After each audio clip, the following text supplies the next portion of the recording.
welcome to another episode in your favorite program. Centrally Speaking, the program that keeps you informed on the work and function of Jamaica's central bank, Bank of Jamaica. I'm Anna. And I'm Sheena. Thank you for joining us as we have a conversation about important matters of economics and finance that impact the nation and your everyday life. Sheena? Yes, Anna? One of them things that will impact my life. What's Are impacting? them eater. Yeah, the heat is The heat heating. is hot in. I'm afraid the hurricane will come. Yeah, and it's the season for that, don't it? Jesus. So when are you hurricane backpack? Tin food. Tin food? Me need I that. mean, my stuff them, my important things them in a plastic and all these As things. long as there's AC, we're good. But I feel like As long as I the AC. hurricane might impact the AC. Yo, we not lie. We need AC. Okay. The AC and Wi-Fi. All right. Yeah. Me never need the food. But not lie. Okay. Place hot. Well, me Me love never my want belly. eat. Hey, because we don't know how that manage. We don't know how that manage, but what's the storm now come? But anyway, remember Hurricane Ivan? You remember? Yeah, I remember Hurricane Ivan. Jeez, It taught me a lot okay. about non-perishables and ensuring that we secure our things. Girl, I don't want to go through another one of those. But anyway, Sheena seems to be better prepared than I am because she wants tin food. As always. We have Hurricane Ivan to thank for that. Ah, yes. But viewers, we are here again at the offices of the Bank of Jamaica. Yes, today we'll be having a conversation with the acting managing director of the EXIM Bank. I'm sure you'll be excited to meet him. But before we speak with Mr. Barnaby, let's check in with the streets.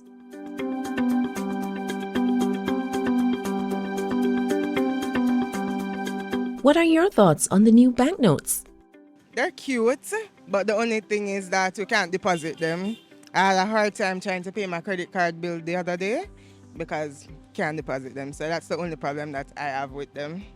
But them alright, them cute. Aesthetically, they look nice. I like the switch up, but if you're not careful, you can get some of them mixed up. I know some of them look, similar, and so I mean that's probably like the only problem I would have with it. Some of them look a bit too close, so you can get confused or you can make a mistake. Especially like I would take public transportation, like the taxis, and I might accidentally give like 1,000 instead of a 100. They're kind of more durable for real, because that has been tested. But for the most part, besides that, I don't really like them because I'm not so familiar with them. So I tend to give the wrong notes away. I like them because firstly they don't get dirty very easily, and secondly I think they're more versatile. That's about it, and they're prettier. Well, the new banknotes, based on usage, it durable, and I don't really have any concerns about them. It's just a change in the system, it durable. Them it costs a lot of money to make, but I guess I can see the long-term benefits of it. I like it actually. It's pretty.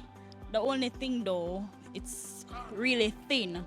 So you'll have a bulk amount of money, and because it's thin, it looks it looks as if there's not much money. But other than that, it's good. It's pretty.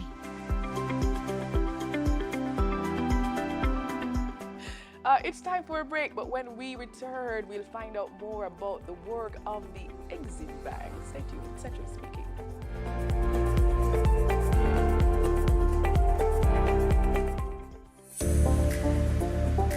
Introducing the new $2,000 note.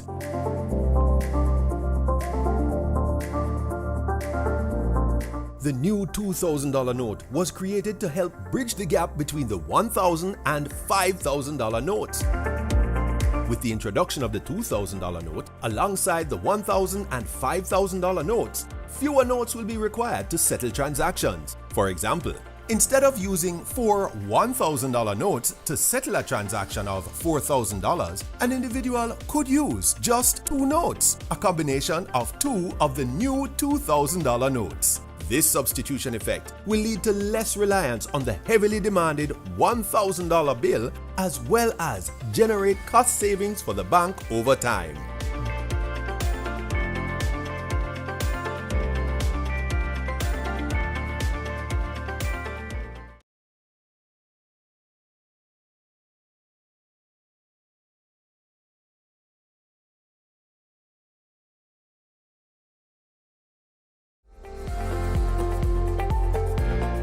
Welcome back to Centrally Speaking. Today we have with us Mr. Errol Barnaby, Acting Managing Director for EXIM Bank. Errol, welcome to the program. Thank you for having me, It's good to Sheena have you. and Anna. It is good Good to to have have you. you. So firstly, Um, all right, so Errol, tell us and our viewers, what does EXIM stand for and what was the genesis that led to the creation of the EXIM Bank? So the EXIM Bank is the Export-Import Bank of Jamaica. It is an initiative of the former Prime Minister, Edward Seaga, Okay. and it was formed as a credit export agency. Out of that came the absorption of the Jamaica Export Credit Insurance Corporation, and which was at that time seeking to increase the non-traditional exports Okay. and also provide working capital loans to the exporters while also increase the availability of foreign exchange to the productive sector. Export credit insurance was a major role at that time. Over time, the bank has evolved and now become the premier trade financing institution where we focus on the SMEs, small to medium-sized enterprises. We play a little role in the micro part of it, but not in a direct lending way. As you know, EXIM Bank is there to support the productive sector through the national initiative of driving Jamaica as a national export-led economy. Right now, we are not competing with the commercial banks. What we're doing is to fill the gap where credit is concerned. As you know, the SMEs are primarily underserved with financing, and there's where EXIM fill that gap. And EXIM is, over time, has become one of the premier trade finance institutions in the island. Okay. So on that note, how is it funded? Currently, it is largely from the loans from the Pedro Carib Development Fund. Okay. We have a line with the Development Bank of Jamaica. The Tourism Enhancement Fund, we have a line with them, which offer one of the cheapest loans we can find right now. And then we have a line with our parent ministry. We are an agency of the Ministry of Industry, Investment and Commerce. And there is a MSME reset line that we currently make available to the SMEs for recovery of the economy coming out of the pandemic. So share with us, you mentioned a few, but share with us the expansive suite of communities that EXIM Bank serves. Well, as I mentioned, the MSMEs, micro, small, medium-sized enterprises, we are also focused on exporters. You have exporters within the MSMEs as well. So we do not just look at the individual, we focus on the companies, the small, medium-sized companies within that sector. A young man in St. Thomas. Yeah. His name is Errol Barnaby. He wants to expose, Yes. he wants to export mangoes to overseas. Yeah. Can he access the services of the EXIM Bank? Of course he can access the service, but it will come with conditions. First of Yeah, all, he has yeah. to be an established business owner. Okay. In other words, he has to be a part of the formal system register and is tax compliant. Right? Okay. I take it that at that stage, since he's exporting, Errol Barnaby is exporting, he would have been a registered exporter. Right. Right. So EXIM Bank is ready for him. Okay. There are facilities that he can draw down on through the EXIM Bank, such as pre-shipment financing, post-shipment financing, and also we can take care of his trade through trade credit insurance. So for instance, where we will have a buyer overseas and he's not sure of collecting from them within a reasonable time, there it is, he can take out an insurance coverage on that and he will be paid out if those payments are not coming within that time. All right. So you can make a claim on EXIM Bank. So Errol Barnaby is well covered on the EXIM Bank. Okay. We're going to continue on the conversation about Errol and his business Yes. because he wants to export mangoes, right? Yeah. But tell us, contextualize what that business ought to look like in terms of the size, in terms of sales, for example, for it to even get the attention of EXIM Bank. Well, if Errol is a small exporter, Yes. I take it that by virtue of being small, his income or his sales revenue is up to a certain limit. And I'm thinking now between, say, $5 to $15 million Okay. is his total sales. Then I would consider him to be a small business person. So I wouldn't eliminate entertaining Errol to draw down on any other facility within the EXIM Bank. So for instance, if he's in export of mangoes, we look at the pre-shipment finance as one of the facilities we can offer to him. We look at the trade credit insurance that as well as post-shipment. Okay. Let me explain a little bit about the post-shipment financing, really. So, for instance, Errol has a trade credit insurance coverage with under EXIM Bank. Right. Yeah, and by the way, this is the only institution that offer this type of product. Okay. So, by virtue of that, we cover his receivables. So, he has sent an invoice to his exporters. Say within 120 days, the exporters don't make good on payment. He can make a claim for that for at 80% of that invoice. But in addition to that, we can also provide working capital support to Errol by virtue of what we call an insurance policy discounting facility, where we give him 80% of that invoice, the value of that invoice, to be a part of his working capital until he's in receipt of that money from his buyer. All right. So on that note, because it sounds like you have quite a few options for Yes. Errol, tell us a little bit about the interest rate, though. Is it going to be steep? It sounds too good to be true. Well, right now as we speak, EXIM has the most competitive rate on the market. Okay. Whenever you have a loan at EXIM Bank, say for instance with a medium term to long term, you're locked into that interest rate to the life of the loan. Unlike other institutions where you may have variable, where you may the rates may change over time. So you lock into that. But we have very competitive rate. Right now we have the lowest at the 4.5% at the SMTE loan. That is the small medium tourism enterprises. That's the facility financed through the Tourism Enhancement Fund. Okay. And which we lend up to 84 months at a maximum 25 million at 4.5% to SMEs, that are players within the tourism sector. That is very low. We have this 4.75%, which is the reset program. That was the line from our parent ministry, Ministry of Industry, Investment and Commerce. Right. That also to a maximum of 10 million for 84 months. Okay. The repayment terms and that is very, very reasonable. I think it's affordable in a sense. But also we have US dollar and J dollar currency where we offer to the SMEs through medium term revolver. What you call revolver is like a working capital support. So you draw them, you have your payroll to meet this week, your receivables are out there, but you need some money to pay your staff. What you do, you draw them on the line, pay your staff, we'll give you up to 270 days to pay back EXIM Bank. So by that you can pay your staff, the receivable chip in, then we repaid. Yeah? Okay. Then we have what we call the receivable financing.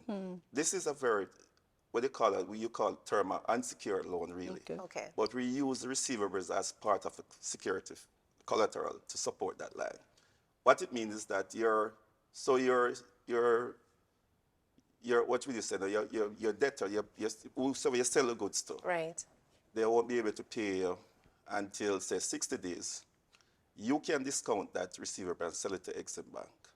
So in other words, you say to EXIM Bank, take this receivables, give me the money up front, and then you collect it from my customer by 60 days. But I need the money up front right now. The rate on that is 2.75% for 90 days. So, and it's prorated, by the way. So if the money is received before 90 days, the 2.75 will be reduced, of course. So that is what you call one of the most competitive. You mentioned about interest rate. Interest rate. This is where I'm trying to outline how competitive EXIM is right now. So revolver, reset, SMT. tourists. Yes. That's the SMT one. We have medium term Yes. and long term as well. Wow. Yeah, and both in US and J dollar currencies. So Mr. Barnaby, who exactly can access the EXIM Bank loans and especially the short-term capital loan? Describe for us in a detailed way that particular business person. Right, so I mentioned the SMEs, small, medium-sized enterprises. Once you're established and says you're in the formal system, your company is registered, you're tax compliance, you can talk to EXIM Bank. Okay. We focus, there are sectors in the economy that we focus on, from agri-processing, mining, tourism, distribution, and even services. So once you're in that space, you can come to EXIM Bank. And you must be exporting a product. You can also, it's good if you're exporters. But outside that, you still can come to EXIM Bank. Okay. Our focus really is on export. But we do have facility that other non-exporters can draw down on. Okay. All right, so on the note of export, can you just detail the export credit facility that we've heard so much about? Okay, it's a trade credit insurance, really. Okay. It's almost a guarantee that EXIM Bank will take over the commercial risk of that transaction. Okay. So let's say for the exporter, Errol, who've just gone to market, just met his buyer overseas, is not sure if this buyer is going to pay me within a certain time as agreed. Yes. You can take out an insurance coverage on that. And if it is that the buyer does not pay you within a reasonable time, then you can make a claim on the insurance. So it's almost like a guarantee that to say if your buyer doesn't pay you, we will pay you out. Okay. Yeah. So, but we have done our homework to ensure that we don't just, issue the product, so to speak. We have to do our due diligence as well and be comfortable that the buyer is someone that we can take the risk with as well. Okay. So just a little bit more on the trade credit insurance.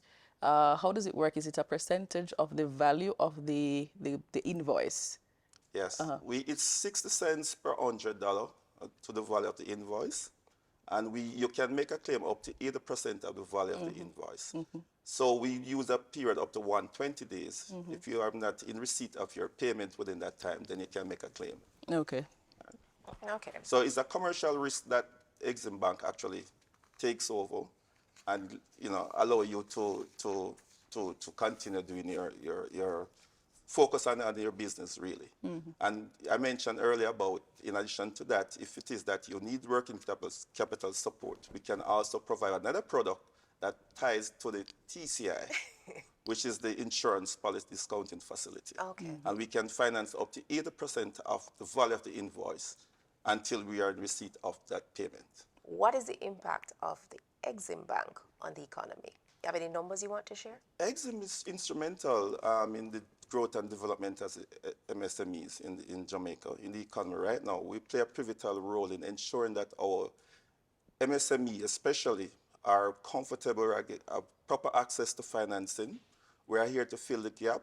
EXIM Bank, since its inception, we have over $136 billion in loans. Wow. We have serviced over 2,500 clients. And our clients, we're in a partnership with our clients. Okay. EXIM knows business, and EXIM leverage that function to ensure that our clients are comfortable. Okay. And we're always there for them. And, to be honest with you, if I may say so, EXIM knows SMEs more than any other financial institution in this country. Okay. So, Mr. Barnaby, before you go, tell us, I'm curious, what is your default rate, meaning the number of persons who default on loans? Because I suspect that the export business might be, plagued with some challenges, especially those that you mentioned. Buyers are not paying on time and so on, but the default rate. And, it's a very important question. I thought so. I appreciate you asking that. Because you have to look at EXIM in the context as a developmental finance institution. Right. Finance institution. Our role really is to develop the economy. So therefore, we take a larger risk of issuing financing than the normal financial institutions. Right. But that being said, though, our NPL, which is a non-performing loans, which you call the default rate, it's really running at 42%. But if you may look behind the figures, 42% of the loans that you disperse? Yes. But it doesn't mean that is a wide scale delinquency with our borrowers. It could mean also that we may have 4 large borrowers that will impact the ratio. Okay. But I can tell you, as where we are right now, we have 3 large borrowers that we have issued loans to that really create that high NPL on our books right now. Okay. And I don't really want to go into detail of it, but one of them is more of a country-to-country interest. Right. Okay. That's really have an impact on our financials right now. And there you have it, viewers. Mr. Errol Barnaby, Acting Managing Director at EXIM Bank. Thank you again. Thank you for having me. And from Errol Barnaby at the EXIM Bank, we now go for a break.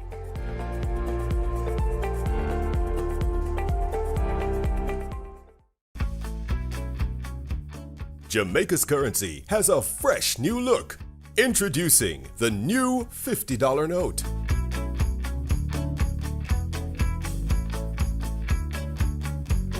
The new $100 note. The new $500 note. The new $1,000 note. The new $2,000 note. The new $5,000 note. Jamaica's new banknotes, modern, more secure, and made to last.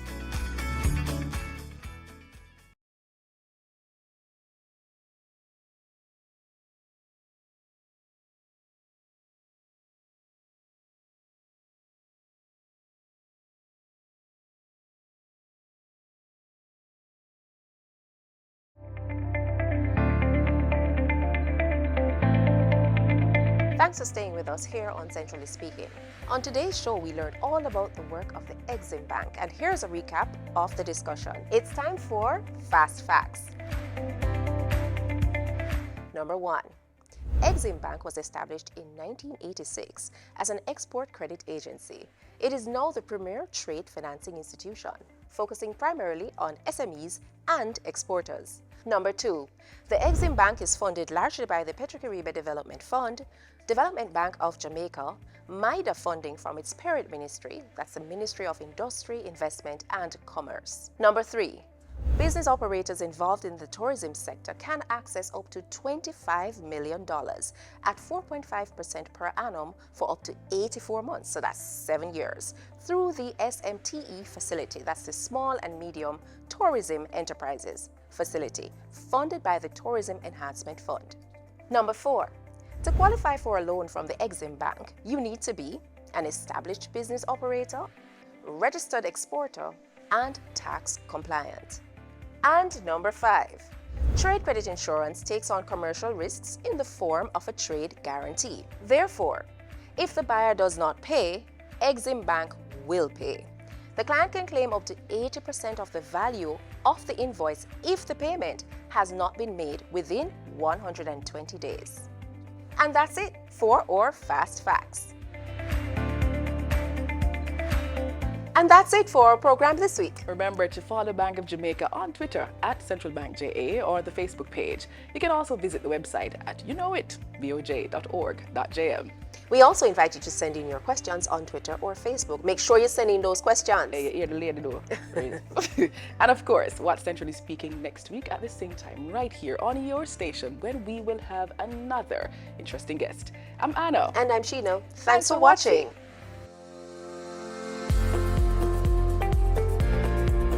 Centrally Speaking is a production of Bank of Jamaica.